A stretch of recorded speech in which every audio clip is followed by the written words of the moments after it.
Muli magandang hapon. Ako po rin po inyong kasama, Eli Soldar. Sekretary, magandang hapon sa iyo. Magandang hapon po mga kababayan. Ito po ang inyong kaibigan, Secretary Jing Paras. Ito po ang ating programa, Iparas kay Paras. Kado. At bumabati ako sa inyo, si Ado Paglinawan po ang maestro ng isang magandang hapon. At syempre mga kababayan, patuloy na usapin pa rin itong mga panukala na pag-aamyenda sa ating saligang batas na may kinalaman sa pagpapasigla ng ating ekonomiya. Diyan po sa mababang kapulungan ng Kongreso ay ang ginawa na, Committee of the Whole na at nasa plenaryo at binubusisi na po ng mga kongresista para mapabilis yung pag-aproba. Samantala sa Senado ay tila hindi pa rin patay, no? Yung issue po dito po sa People's Initiative, meron pang ginagawang pagdinig ang committee dyan. So, Secretary Jing, ano ang take mo rito? Well, it seems na tuloy-tuloy at in the front line pa nga itong ating president, no? Senate President. At, well, malas lang nila na naimbitahan nila si Ginoong Congressman Rodante Marcoleta. At doon sa kanilang hearing ay naging prangka si Marcoleta tungkol sa ika nga'y matagal na may kasalanan daw ang Senado kaya hindi matuloy-tuloy ang tinatawag na charter change. Magiging economic provisions man yan, maging federal system, maging anong klaseng changes in the provisions of the Constitution ay hindi matuloy-tuloy. Tuwing nagpapasa ang House of Representatives ng resolusyon na i-convene ang Constituent Assembly at magkaroon ng pagbabago sa iba-ibang provision ng ating saligang batas, parating hinaharang ng Senado. Ito po, pakinggan natin si Ginoong Marcoleta. Attorney Anthony A. Abad appears to be the proponent of this initiative. Kagaya po ng sinabi ninyo, Senator, bigyan ng katauhan ang nagpasimuno nitong Politicians Initiative. Earlier, Madam Chair, the House of Representatives, sila po ang nagiging parang kontrabida dito. I am not representing the House of Representatives today. I was personally invited by the beautiful chairman to appear in this committee. But, as a member, hindi po nyo may aalis sa akin na medyo magdamdam rin ako sapagkat ang patutsada ay patungkol sa House of Representatives, lalong-lalo na po yung Speaker. I am not defending the Speaker. If this congressional hearing ultimately found that the Speaker is the one who spearheaded this or funded this initiative, I will probably request him to step down.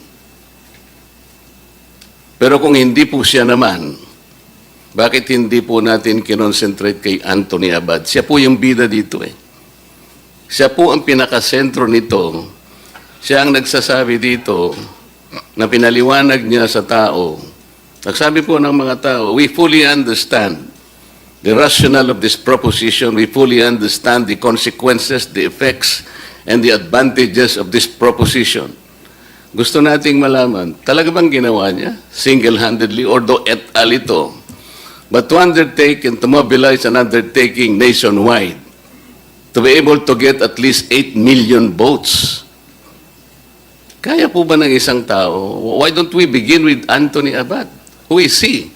Anthony Abad, based on the Google, Madam Chair, specializes in international trade law.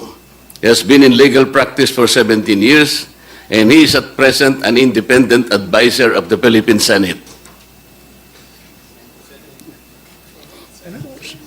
May know, Madam Chair? Nasa Google po. At kung sino, nakalagay din po sa Google, he took his oath before the office of Senator Aquilino Pimentel. Nasa Google po. Kaya Kailangan po nating makita lahat eh. Sa Google po yan. I was also shown that picture, pero hindi ko ma-date eh.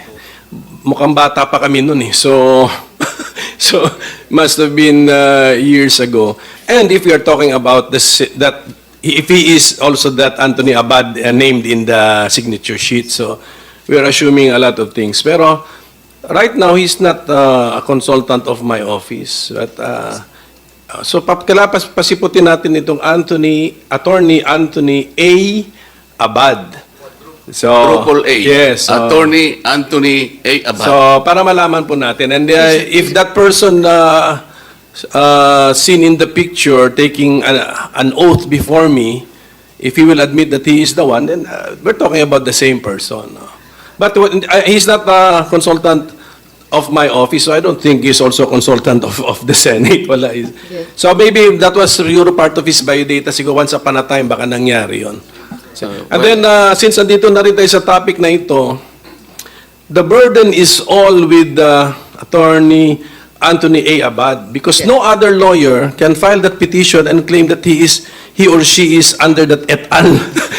Hindi po pwede yun. So it's only if the signatures are genuine and real and then freely given, it is only this attorney, Anthony A. Abad, whom they have authorized to file the petition. No person, no lawyer can claim to be et al. Kasi hindi siya pinangalanan. So that's my theory. Kaya I agree with Congressman Marcoleta. We really have to identify who is.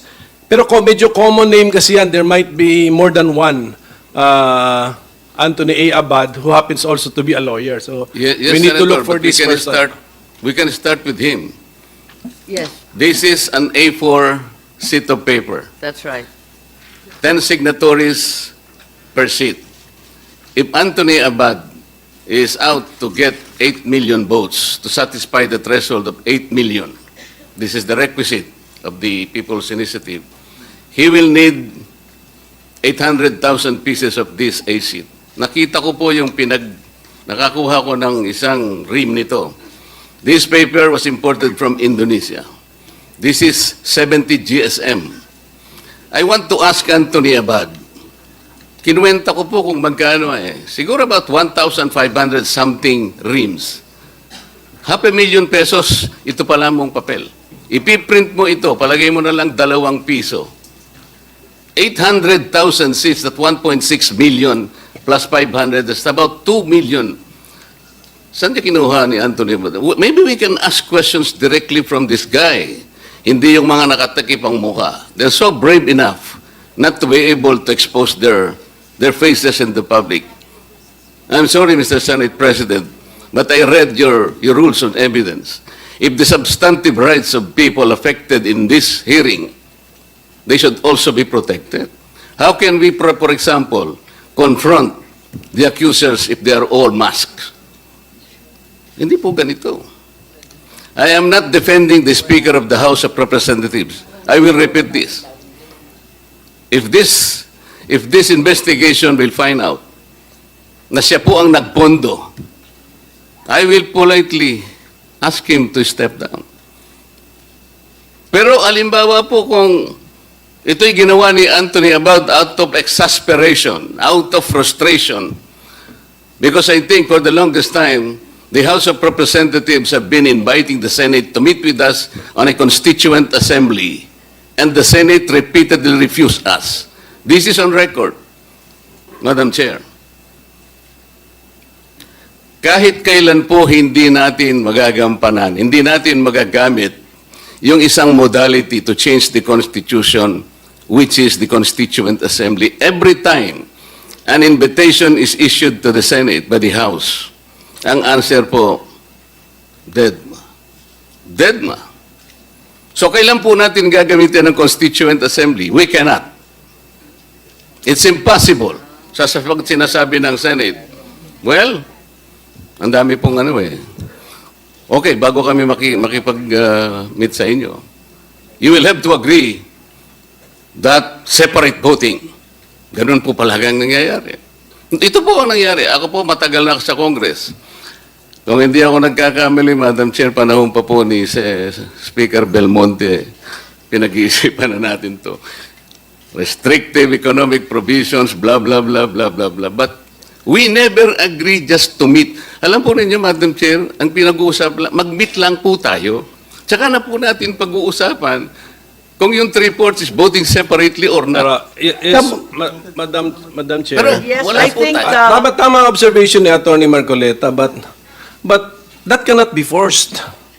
If the Senate does not want to amend the Constitution through a Constituent Assembly, the House cannot force it. Ganun lang po yun, as simple as that. So therefore, No one is forcing, Senator. precisely. So, there should be no complaint kasi we are two autonomous bodies. Ayaw nung isa makimit sa Constituent Assembly. The complaint arises from the fact that you do not want to meet with us.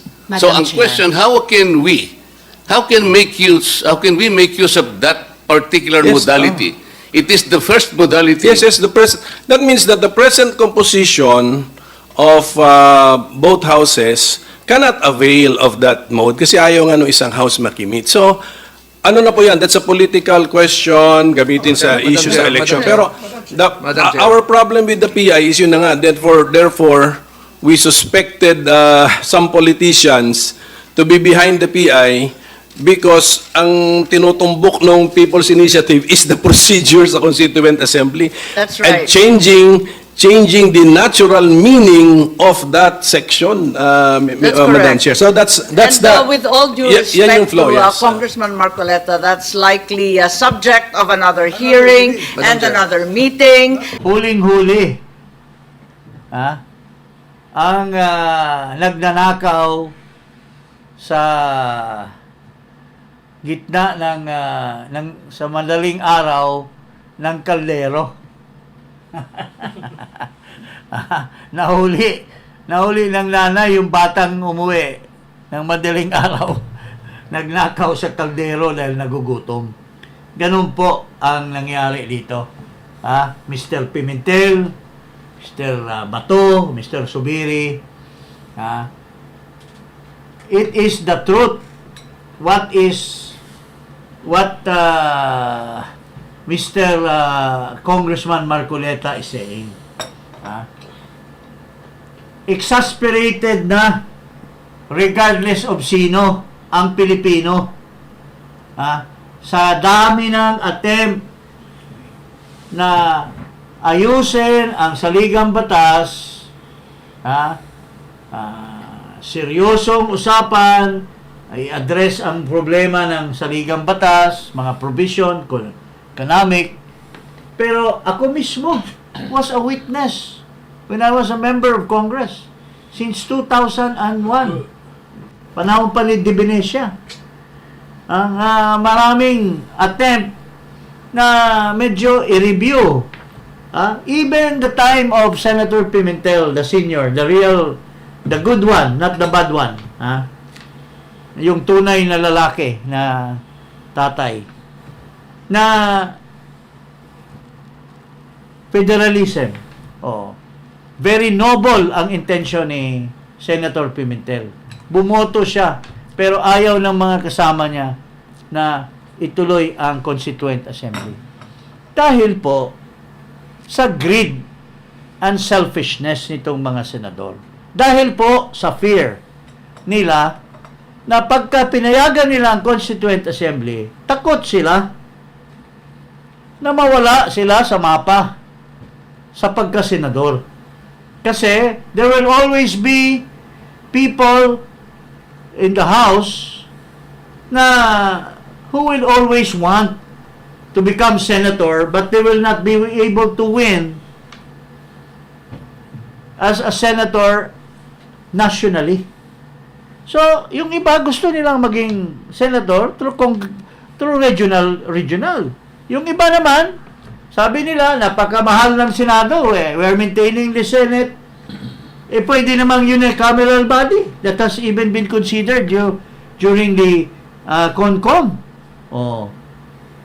Pero, itong mga nananatili na parating paulit-ulit na lang na senador sila, nakakalap na ng maraming perang kapital para mananatiling senador, takot na takot sila. Kaya sabi ni Marcoleta, there were so many attempts. Kaya nga siguro si Anthony Abad is one guy is already exasperated because the Senate will never want to use the modality of Constituent Assembly because of selfish interest, selfish motive for them to perpetuate themselves. Tingnan nyo mabuti mga kababayan. Mag-ama, magkapatid, father and son, daughter and artista, kung sino-sino na lang ng because they can always be elected nationally. Because of name recall. In fact, napatunayan na yan mayroong isang senador na na-elect nationally pero he never won as a congressman. In fact, in one place, I think that's in Quezon City or somewhere else, napatunayan na pag national, mananalo. Pero bakit natatakot? Kung tunay ka talagang mahal ng taong bayan, maski anong oras, pwede kang mananalo. Pero yung mga iba takot, kaya tama si Ginoong Marcoleta, you never convened, you never met with us. Kaya po, whether it's Anthony Abad, si Speaker Romualdez, si Galvin, or si Oñate ang nag-push nitong PI, I think they are in the reasonable ground because once and for all, they want to have a crack on the PI to be an instrument To break the gridlock. to break the gridlock so that the Constituent Assembly will once and for all be a usable instrument or vehicle of changing the Constitution. So long as that issue against whether voting separately or voting jointly will never be cracked down, there will always be attempt. And sino bang galit na galit dito? Yung mga sinasabi kong madaling araw, nahuli ng nanay na yumari doon sa kaldero. Because they are the ones who will be affected. Pero yung mga ibang taong bayan, kung hindi ba nagdadaldal at nagagalit ang mga senador, makikialam ba ang taong bayan? Pupunta ba dyan yung mga nakamaskara dyan sa Senado? Sabi ni Marcoleta, hindi naman tama yan. Magti-testify, magmamaskara. Takot sila kasi binigyan daw ng tag 100 pesos. Yun po, mga kababayan. Kaya, whether it is Speaker Romualdez, I mean, even if he's the one doing it, in cooperation with Oñate, Abad, ako, para sa akin, it's justified. Because, there are people, there are government officials who wants to have a real reform in the changing of the Constitution.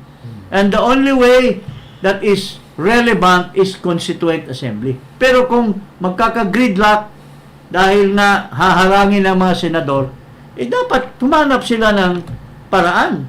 And tama yung words ni Marcoleta that Abad may have been exasperated by always the Senate dragging its feet on the changing of the Constitution.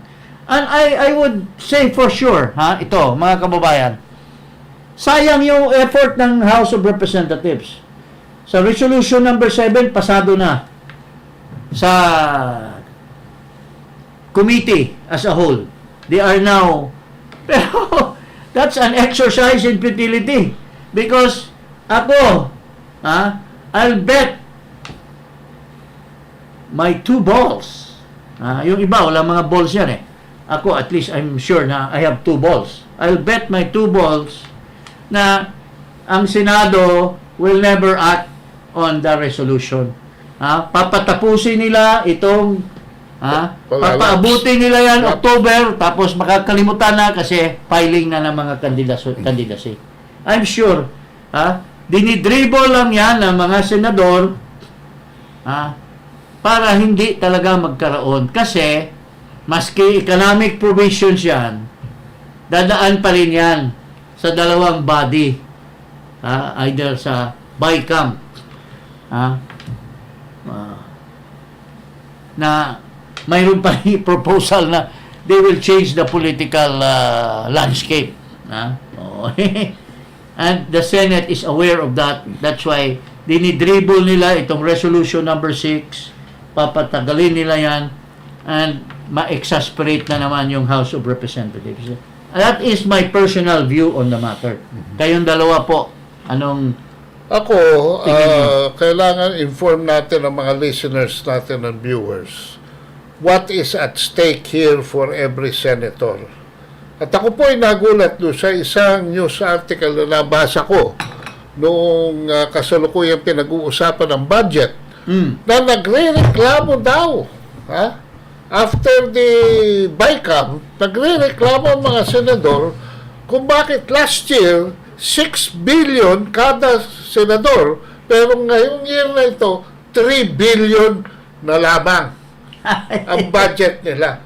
Yan ho ang at stake dyan, mga kabansa.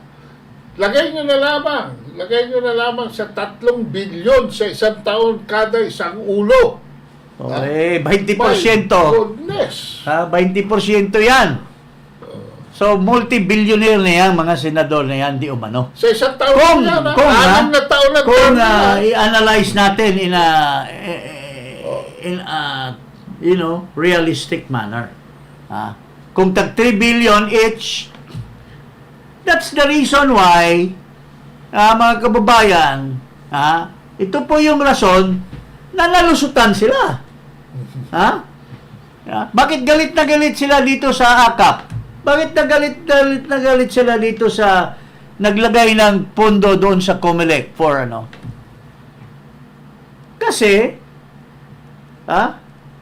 nag-PI, takot na takot sila, hindi nila nagampanan yung role nila as members of the BICAM. Why? Because they already look the other way. Kasi, sabi nga ni Paring Ado, di umano, nagkabigayan na. After nakakuha na nila yung di umano'y 3 bilyon na palubag loob. Hindi na, wala na silang pakialam. So, ang naiwan sa pansitan, si Angara na lang at saka si Saldico. Yung dalawa, sige pare, sige, sige, nabigay mo na yung, pumayag ka na. O ano bang gusto mo? Ito, isingit natin ito. Sige, wala naman yung iba. Busog na sila. Tapos ngayon, galit. Kasi, naiwan sa pansitan. Yun ang totoo dyan, mga kababayan. That is the truth. And these are bunch of hypocrites, itong mga tao na to.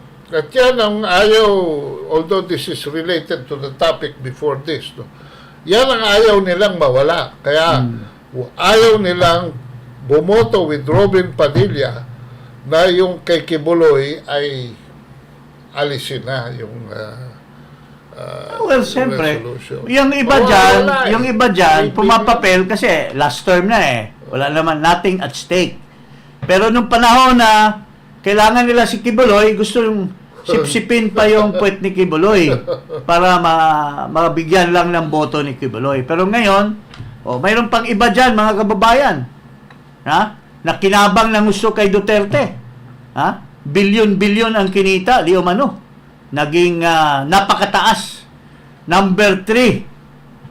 Number 3. Nakakuha ng number 3 position sa ating bansa.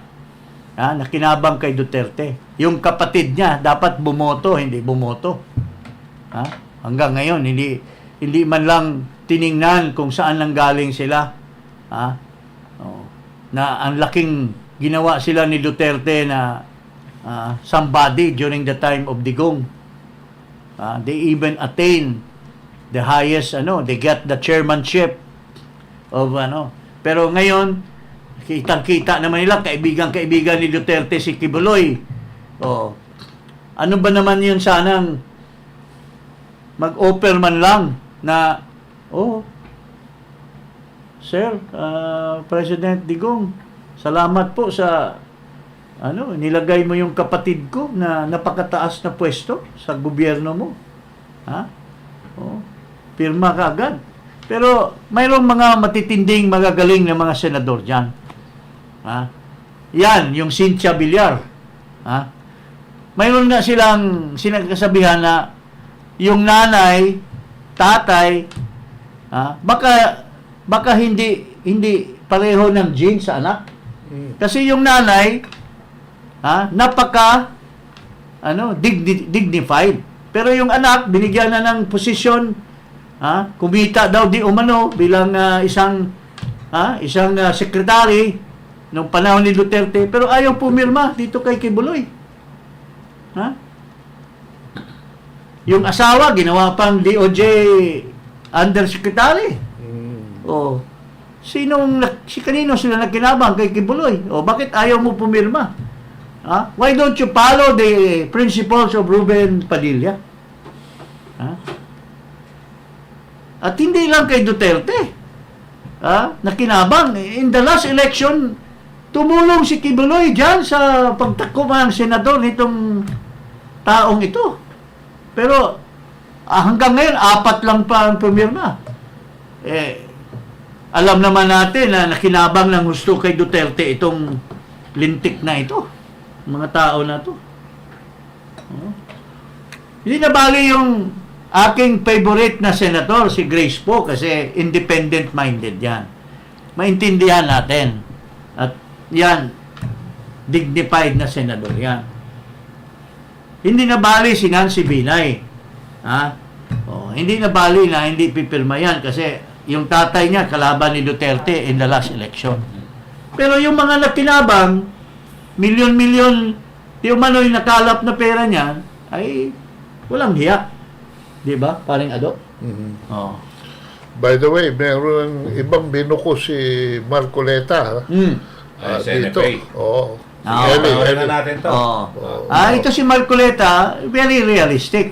So, balik tayo kay Marcoleta. Totoo po yung sinasabi ni Marcoleta na the greed and selfishness of members of the Senate na ayaw talagang mag-convene to a constituent assembly. Not only now, but for already so many years. Yun po. At ito naman, natuklasan ni Marcoleta, ito naman kabulastugan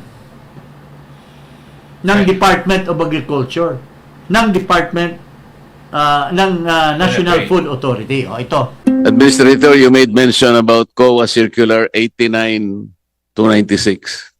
Is that correct? Yes, Your Honor. And it's about the mode of disposal. Yes, Your Honor. Pinenta mo ito, ano? But under the law, you have only 5 options to do that. Number 1 is public auction. Number 2 is sale through negotiation. Number 3 is barter. Number 4 is transfer to other government agencies. And number 5, destruction or condemnation. Pero binenta mo dun sa traders. It is not one of the 5 options left under your discretion. If we believe you that you resorted to COA Circular 89-296, wala dito do sa 5 options. Why?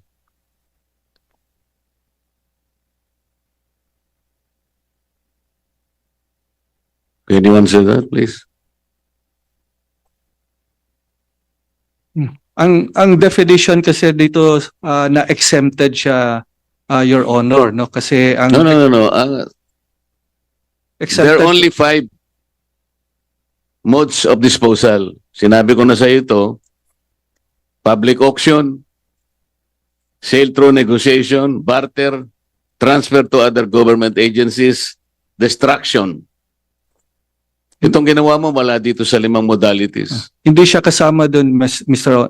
So you Sir Chair. violated the COA circular. Kasi tama ka naman, walang bidding ito kasi bidding procurement lang eh. Ito, disposal.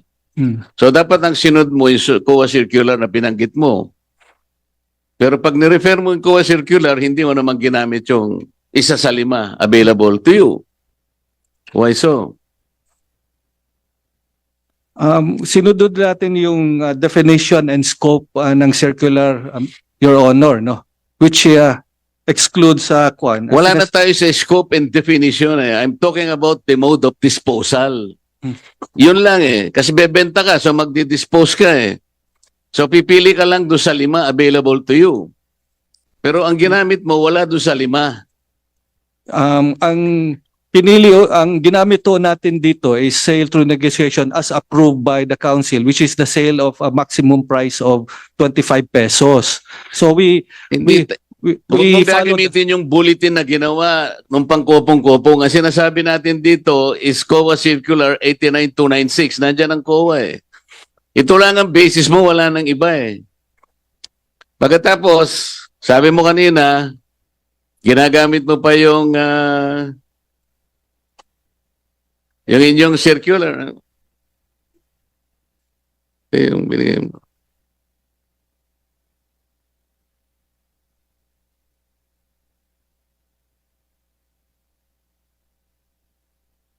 Where's that?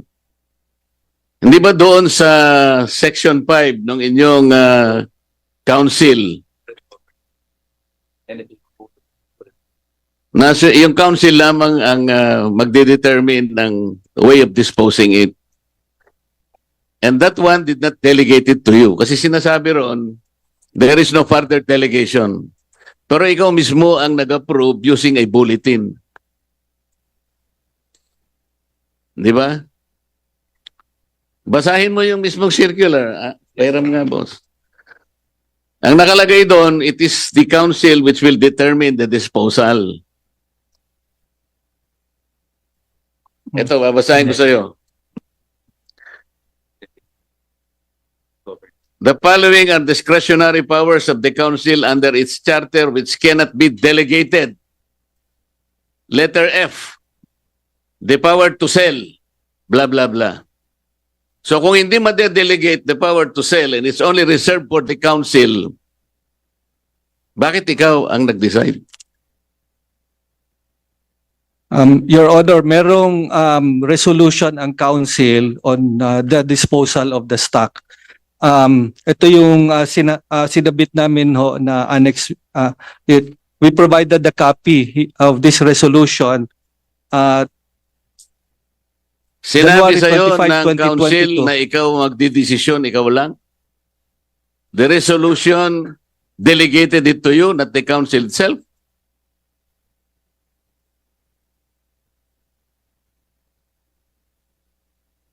Walang nakalagay dito na dinelegate sa'yo eh. Meron, Mr. Chair, based on the resolution, this is delegated to the administrator to sell. Itong particular na resolution na to. So, 6-3 rule, after that 6-3 rule, Sinasabi niya.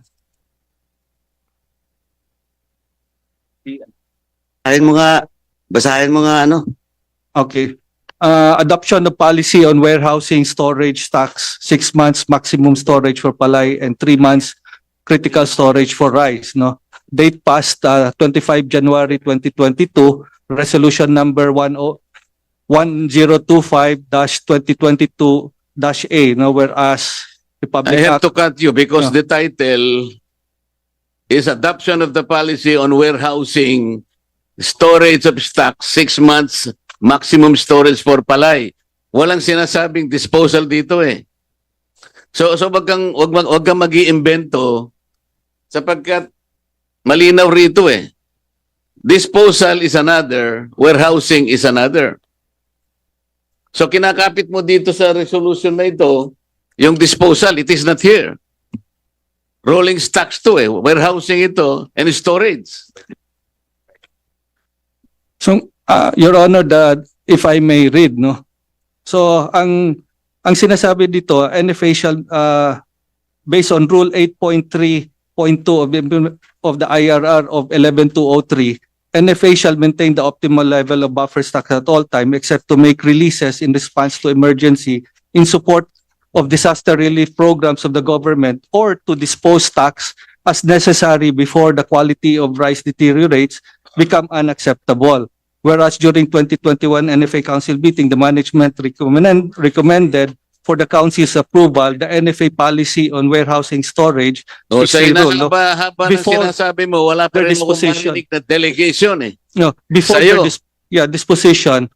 So, ang sinasabi dito, after that, you have to dispose pa rin. Kaya Dispose. hindi sinasabing Dispose is ikaw selling. ang dinelegate, ikaw ang magdi-dispose. Walang sinasabi.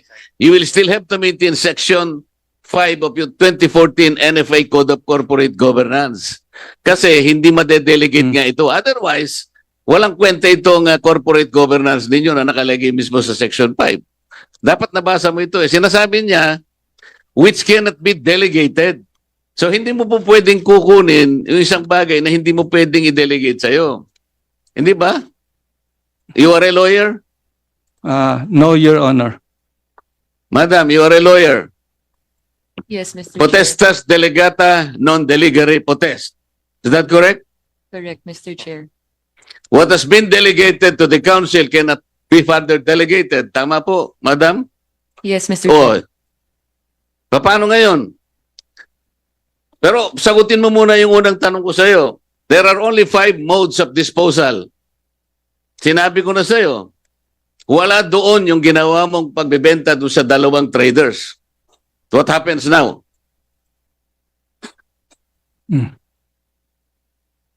So hindi na makasagot, Madam Chair. Mr. Chair. Talagang violation po eh. O ikaw na, Mr. Karaps. Mga Marcoleta. Yes, may we now recognize the Honorable Karaps Paduano. Thank you, Mr. Chairman. Oh, huwag ka muna umalis. Huling-huli, si Bioko. Ha? Nabuko si Bioko. Nabuko si Bioko. Tama nga naman. You have to start from the top. And under the governance, the powers of the board cannot be delegated. So, ang bottom line nito, kung hindi pwedeng i-delegate yung kanilang mga resolution, the action on these resolutions cannot be delegated. At the end of the day, it's the board that will have to sell. If ever, mag-sell man sila. So, yung mga sinasite ni Biuco, mga kababayan, are mere guidelines. However, na-misunderstood ni Biuco na because may guidelines na pwedeng mag-dispose, automatic na siya ang Gagawa. Gagawa ng ano? Ng pagbenta ng mga bigas. At siya rin ang pipili kung ano yung bulok, kanong ano yung hindi. O malay natin kung yung bang mga traders, bibili ba yun? Kung bulok ang ibibigay mo? So, doon pa lang, kaduda-duda na. Kasi ikaw yung mga members ng board, hindi naman ini-inspect yung mga bigas eh. Ikaw ang nag-i-inspect. So, ikaw rin pumipili kung ano yung... Pero this brings down to... yun na nga yung sinasabi natin from the beginning. Na yung nilagay ni Marcos na hindi man college graduate, ito yung nangyayari. Na napabaya siya sa management ng Department of Agriculture, where the the National Food Authority is a very important Pero, Secretary, office. may rason sa dyan eh. May alibay. Sa fishing siya, hindi sa Kaya nga sinasabi natin na bakit nilagay ito. Unang-una, hindi college graduate, nagsinungaling pa, nilagay pa din. Bakit kaya? So, sinabi na natin, siguro malaking nilagay nitong campaign funds. Ngayon, nakita na natin. yung kabulukan ng pag-appoint dito sa kay Chu Laurel. DA Chief takes back NFA leadership after suspension of 2 more executives. Agriculture Secretary Francisco Chu Laurel reassumed the National Food Authority leadership following the suspension issued by the Office of the Ombudsman against 2 more officials of the food body. The new preventive suspension order includes the newly designated NFA officer in charge, Piolito Santos, and the department manager for operation and coordination, Jonathan Yazon. In a news release, Laurel assured unhampered operations in the NFA despite the ongoing investigation on the alleged improper sale of rice buffer stock. Quote, "We want to stabilize the situation at NFA following the events of last week," he said. Paano mo ma-stabilize? Ikaw lang nag-destabilize. Unang-una, kung sino-sino mga pulpul na nilagay mo. Pero mo kasi, yung una, nasuspende, naglalagay ng acting. Nasuspende ulit yung So, acting. puro, walang betting. Puro bulok yung mga nilalagay mo na mga tauhan. Kita mo. Sabit din pala yung ginawa niya acting. So, it boils down to command responsibility. Kasi, umaako ka sa isang posisyon na wala ka namang kwalifikasyon. Mag-ano ka lang mananagat ka lang Ano ba yung mananagat? Mangingisda. Sa amin, mananagat. Yung Mamalakayan. although big time fishing ka. Fisherman. Pero anong kinalaman mo sa bigas? Siguro, ang kinalaman mo lang sa bigas ay pakainin mo lang yung mga laborer mo sa fishing industry. Tingnan mo dito. Nilagay ka ni Marcos, pinalusot ka sa, dapat ka, hindi ka nakalusot sa Commission appointment. commission and appointment dahil nagsinungaling ka Doon pa lang wala ka ng right of ascendancy Na?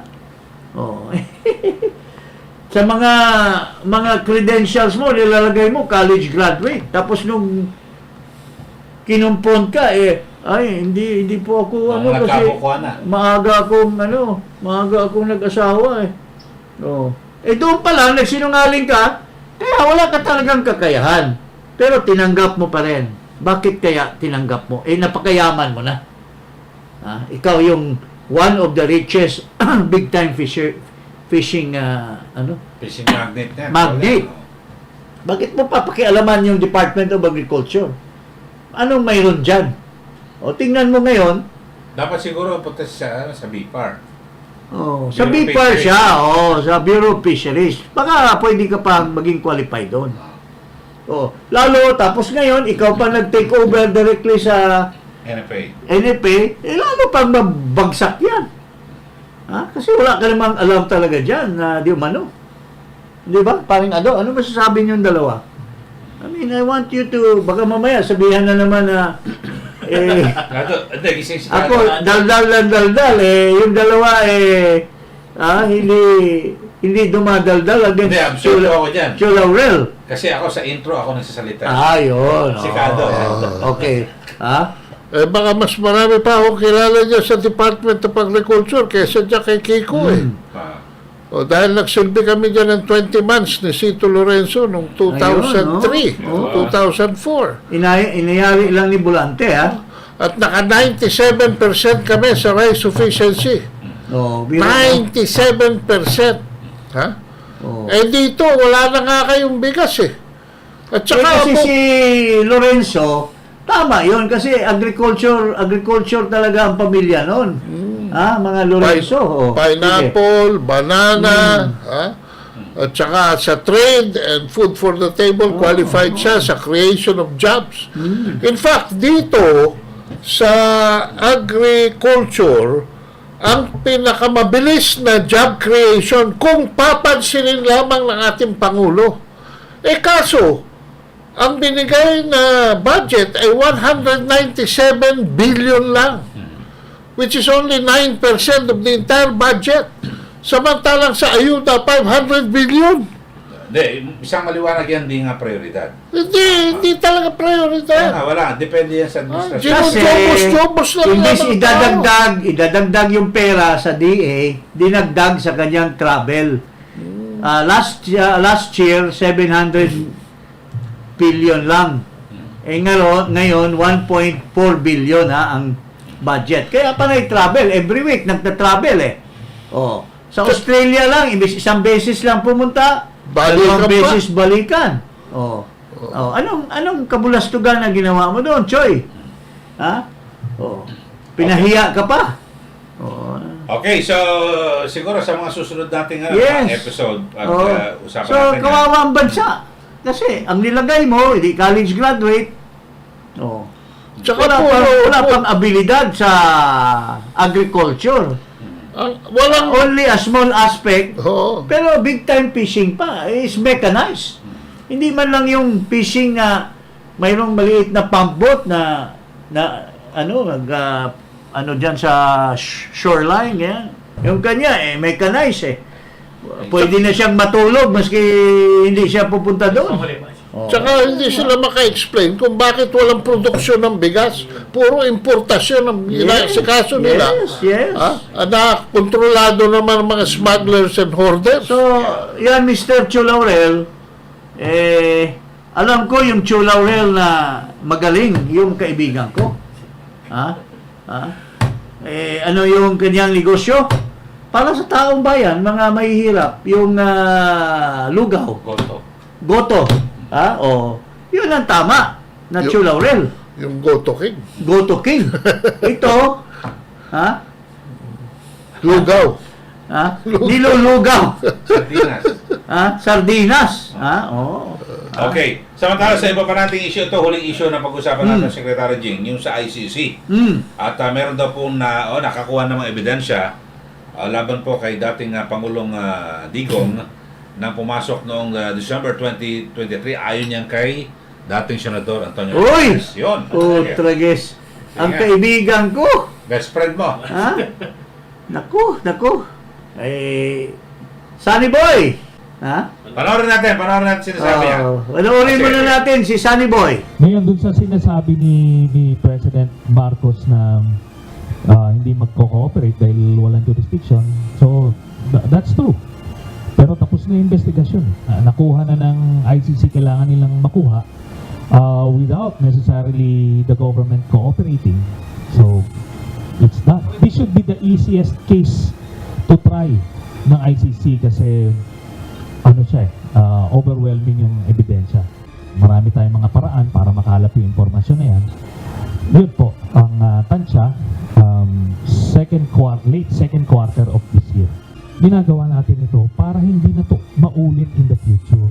Na walang mag-aspire na, let's say, aspiring na politiko dyan na pagka naging presidente someday, sasabihin niya, gawin ko nga, i-purge ko nga itong mga society na walang consequence because they believe they can.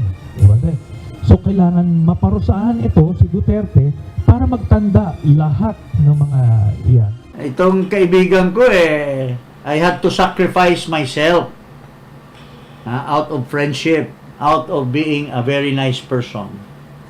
I even went to the court to testify, to withdraw my case kasi makukulong na sana ito. Pero ayoko naman na maski kalaban natin, he extended his hands of friendship, ay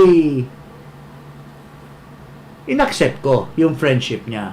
At even sa napaka-overwhelming yung kaso na grave threats against him, I went out of my way. Kasi hindi naman sana madidismiss yung kaso kung hindi ako personally. Pero pinagbigyan ko siya. At we became friends. He apologized. Pero wag naman sana, Sunny Boy. Alam mo, boss ko yan si Digong. Tapos, dapat tahimik ka na. Kala ko, tatakbo kang mayor sa Caloocan. Bakit tatakbo ka na naman ng senador? Kulelat ka naman Ano pa bang galit mo kay Duterte? Tapos na si Duterte. Bakit ba napaka-insistent mo? Ha? Sunny Boy? Ha? Wag naman. Ako nga, I have been very forgiving to you. You should be forgiving to President Duterte. Kung may galit ka man, wag mo nang... Unang-una, useless din yung sinasabi mo. Sabi mo, nakalap na yung mga ebidensya. Pero salungat sa sinasabi mo, Marcos will not budge. Sabi mo, si Marcos will not recognize, will not order the government agencies to help. So, anong functionality ng mga ebidensya? Paano nila hulihin si Duterte? Pero, ang pinakamatindi dito, whatever it is, maski magsanib pa kayo ni Marcos, kayong mga dilawan, kayong mga pula, kayong mga pinklawan, at itong mga alipores at ni Buton, magsama-sama kayo, wala rin kayong magagawa kay Duterte. Kasi, Duterte has already made up his mind. He will fight it out. So, gusto nyo patayin si Duterte? Di patayin nyo. Di man magpapahuli yung buhay yan eh. Di ba? Mga kababayan. Sabi niyo. Hulihin nyo. Magpapahuli bang buhay yan? Remember, Marcos, kung kakampi mo si Trillanes, kakampi mo ngayon si mahilig sa ganyanan na babae, na spokesman, sa mga driver, kung yun ang mga kakampi nyo ngayon, kung gusto nyong himukin talaga si Duterte, the blood will be in your hands, Marcos. Kasi, hindi naman papayag si Duterte na hulihin eh. Magpapakamatay yan. Now, the blood will be in your hands. Tsaka hindi papayag ang tao na... Precisely, I was going there. There will always be people who will die for Duterte. So, gusto nyo magkakagera. May gera na tayo sa China. Ina-agitate nyo yung China. Gigirahin nyo si Duterte. Ginigera nyo na si Kibuloy. Do you really think the people nga wala rin magpapakamatay dyan kay Kibuloy?